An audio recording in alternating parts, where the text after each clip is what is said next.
treating the Arab population as a whole, the Palestinian population as a whole, as an inferior race. I mean, it doesn't get stronger than this. And yet you want to be careful about your language.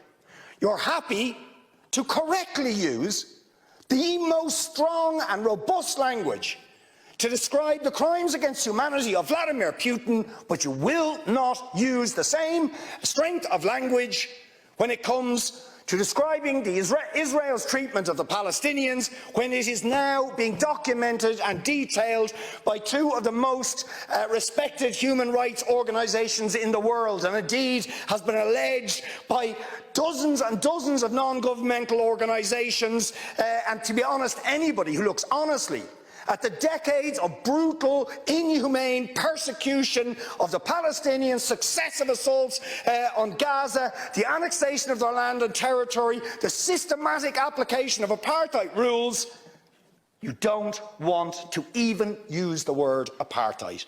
Never mind sanctions. 5 days sanctions against Putin and his thugs, 70 years of oppression by the Palestinians, and it wouldn't be, what was the word you used? It wouldn't be helpful to impose sanctions.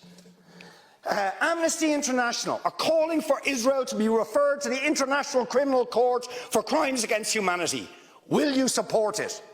They are calling for targeted sanctions against Israeli officials who are perpetuating the system of apartheid, just exactly the same types of sanctions you've just initiated against Vladimir Putin. Will you support it?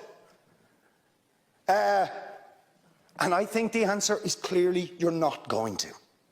And then we ask the question, why? Why? With such strength of feeling, Fine Gael and Fianna Fáil and Green TD stood up one after the other, saying it was intolerable, the thuggery and the warmongering and the brutality of Putin. You wouldn't stand for it. Urgent action had to be taken. But we've got to be much more careful with the Palestinians.